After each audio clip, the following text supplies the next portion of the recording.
प्रभु इतनी जल्दी आते हैं।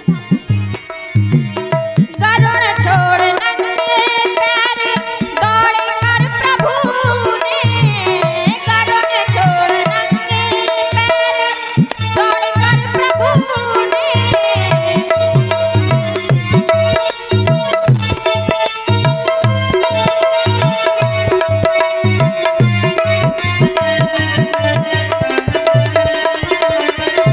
रक्षा करी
अब श्री सुखदेव जी ने कहा, राजन, भगवान इतने शीघ्र आए कि कमला का भी, यहाँ कमला जी भी देखकर चकित हो गई कि प्रभु इतने जल्दी में कहां जा रहे हैं। कमला पूछती है, प्रभु आप इतने जल्दी में कहां जा रहे हैं? तो प्रभु हाथी कहना चाहते थे, कमला जी को बताना चाहते थे कि मैं गजेंद्र हाथी के पास जा रहा हूं, लेकिन हा ही निकल पाया और भगवान चले गए। कमला जी ने थी सुन ही नहीं पाया, इतने जल्दी गए। और यहाँ गजेंद्र हरि कहना चाहता है, किंतु हा ही निकल पाया, री निकला ही नहीं और हरि आ गए।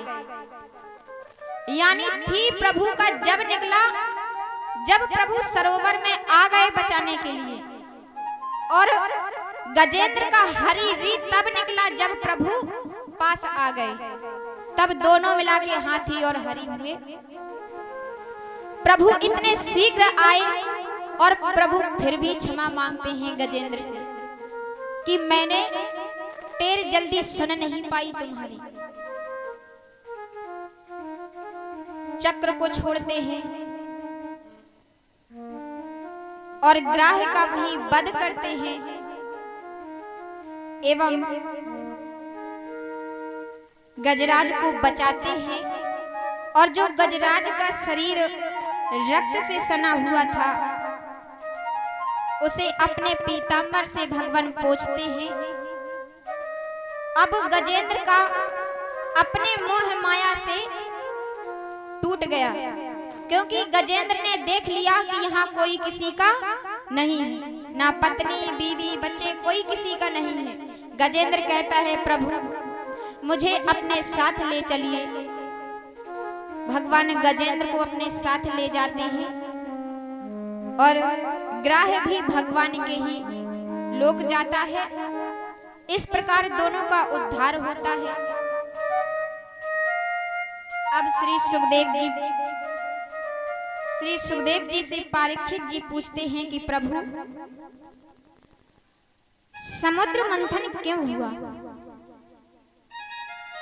सुखदेव जी कहते हैं, एक बार दुर्वासा ऋषि रास्ते से जा रहे थे और सामने से इंद्रदेव आ रहे थे। उसी समय दुर्वासा ऋषि और इंद्रदेव की जो रास्ते में भेंट होती है, तो दोनों एक दूसरे को प्रणाम करते हैं, एक दो बातें करते हैं। दुर्वासा ऋषि के गले में एक माला डली थी, तो अब देव ऋषि त्रिलोक के मालिक तो थे ही। इंद्रदेव 14 भुवन 3 लोक के मालिक थे। तो दुर्वासा ऋषि ने अपनी वो माला निकाली और इंद्रदेव के गले में पहना दी और दुर्वासा ऋषि चले जाते हैं। अब इंद्रदेव ने क्या किया, वह अपने गले से माला उतारी और हाथी के सूंड में पहना दी। अब हाथी से सूंड से वह माला पृथ्वी पर गिर पड़ी और हाथी उस माला को कुचलता हुआ चला गया। देव ऋषि अपने लोक को जाते हैं और कुछ ही समय बाद दुर्वासा ऋषि का उसी रास्ते से वापस आना होता है। अब जब उसी रास्ते में आते हैं तो दुर्वासा ऋषि अपनी वह माला पड़ी देखते हैं जो हाथी कुचल कर गया था। जब वह माला दुर्वासा ऋषि ने देखी, बड़ा क्रोध आया। कहते हैं कि इंद्र, तुझे जिस 3 लोक 14 भुवन का अभिमान है, मैं तुझे श्राप देता हूं कि वो तुझसे छिन जाएगा। अब इधर दैत्यों के राजा दैत्यों के जो गुरु थे शुक्राचार्य, वो वहीं पर थे। जिस प्रकार आपके घरों के आसपास कोई पड़ोसी सुनने वाला होता है ना कि आपके यहाँ क्या हुआ, क्या घटना हुई, तो वो कान लगाए रहते थे। इसी प्रकार शुक्राचार्य जी थे। शुक्राचार्य जी बस यही कान लगाते थे हर जगह कि किसे श्राप मिला, किससे क्या गलती हुई। अब जब ही शुक्राचार्य जी ने सुना कि इंद्रदेव को श्राप मिल गया, शुक्राचार्य जी दैत्यों के पास जाते हैं। दैत्यों से कहा आक्रमण कर दो, देव ऋषि अभी श्रापित हैं। अब दैत्य आक्रमण करते हैं और वह तीनों लोक 14 भुवन जीत लेते हैं। अब वह तीनों लोक 14 भुवन के राजा दैत्य हो गए। तो इधर जो देवता थे वह भगवान विष्णु के पास गए। कहते हैं भगवान हमें 3 लोक 14 भुवन वापस कैसे मिलेंगे। अब भगवान कहते हैं तुम युद्ध तो कर नहीं सकते क्योंकि इंद्रदेव श्रापित हैं। अब जब युद्ध नहीं कर सकते तो भगवान कहते हैं जाओ दैत्यों से मित्रता कर लो। कहना कि समुद्र मंथन करना है। देवता दैत्यों के पास जाते हैं, मित्रता का प्रस्ताव रखते हैं। दैत्य भी मान जाते हैं क्योंकि समुद्र मंथन ना तो देवता अकेले कर सकते थे ना ही दैत्य अकेले कर सकते थे, दोनों को मिलना ही पड़ेगा। तो दैत्य तैयार हो जाते हैं, जाते हैं मंथन करने। भगवान विष्णु बोले देवताओं से कि एक काम करना कि तुम दैत्यों से कहना अब जब मंथन करने के लिए जाते हैं तो पर्वत को, मंदराचल पर्वत को बीच में रखा गया। बासुकी नाग का रस्सी बनाई गई, बासुकी नाग की। और भगवान विष्णु बोले देवताओं से कि तुम जब उस रस्सी को पकड़ना तो दैत्यों से कहना कि हम मुख की ओर पकड़ेंगे और तुम पूंछ की ओर पकड़ना।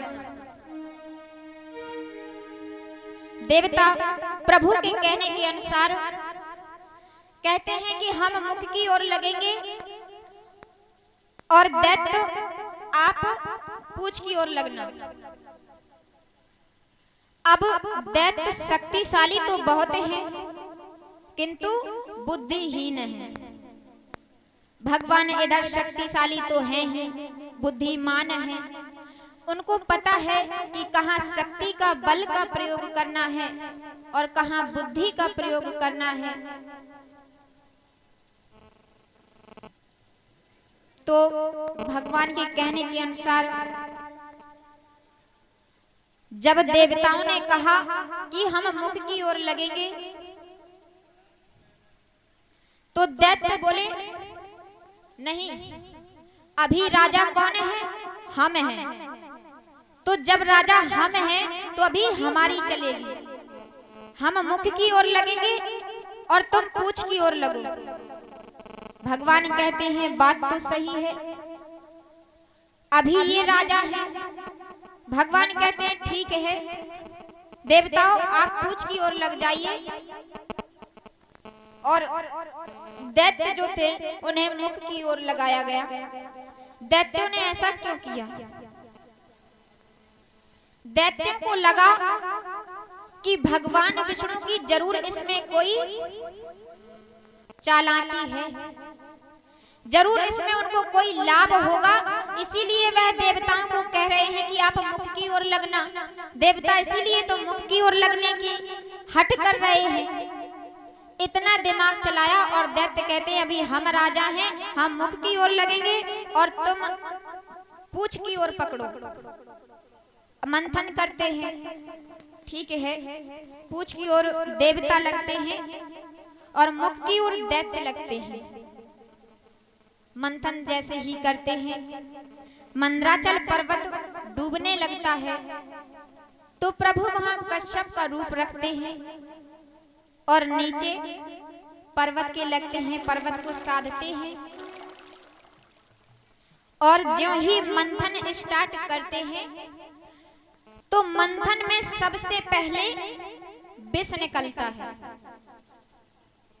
और जो देवता मुख, दैत्य जो मुख की ओर लगे थे, विष निकलते ही आधे दैत्य वहीं मर गए और जो पीछे दैत्य लगे थे उनके वह हट जाते हैं विष को देखते ही, तो कुछ दैत्य बच जाते हैं और कुछ दैत्य मर जाते हैं। भगवान ने बुद्धिमानी इसी में चलाई थी कि यदि देवता वहां लगेंगे तो देवताओं की मृत्यु हो जाएगी और वो कहेंगे तो दैत्य मानेंगे नहीं, इसीलिए उन्होंने ऐसा कहा था कि हट करना, तो वो खुद अपनी बुद्धि चलाकर इस साइड होंगे।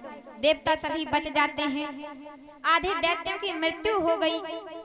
अब कुछ विष बचता है, जो मंथन से निकलेगा वह वापस नहीं होगा, उसका इस्तेमाल किया जाएगा।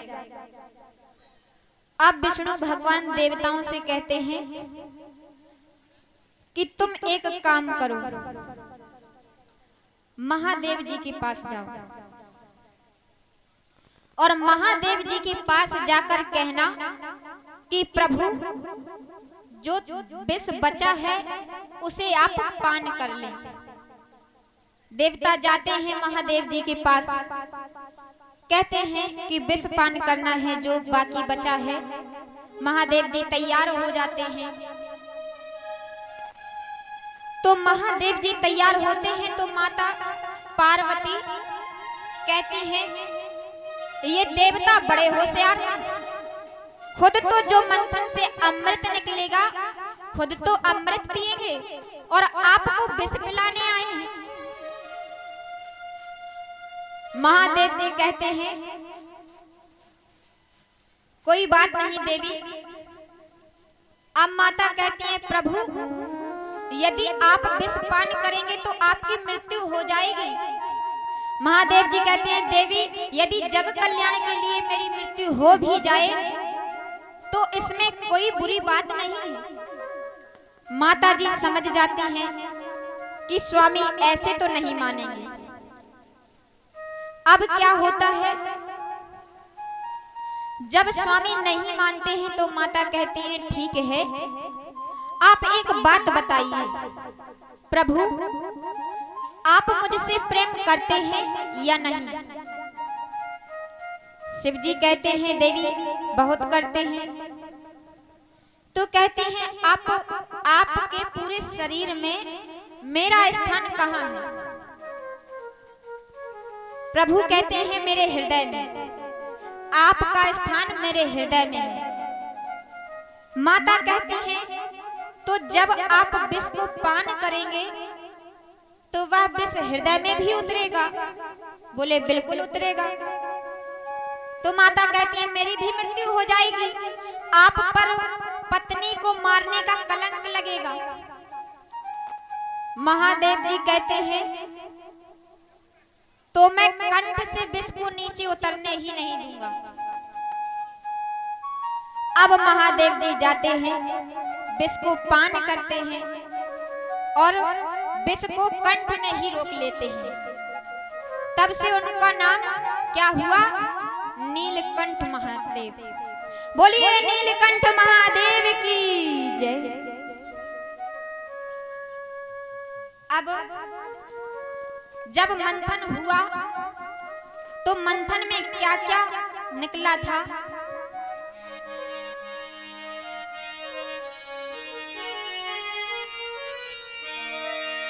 मंद्राचल मथा देवदानव, मंद्राचल मथा देवदानव, 10 4 रात ने उपजाए थे।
अब मंथन किया गया।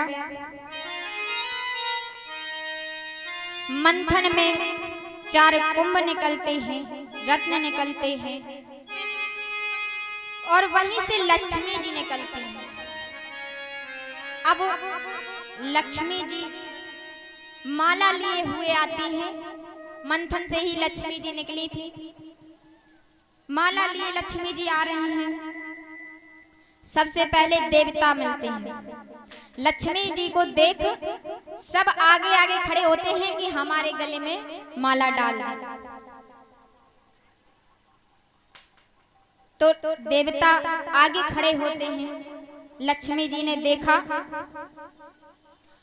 सोचती हैं बुद्धिमान है, ज्ञानी है,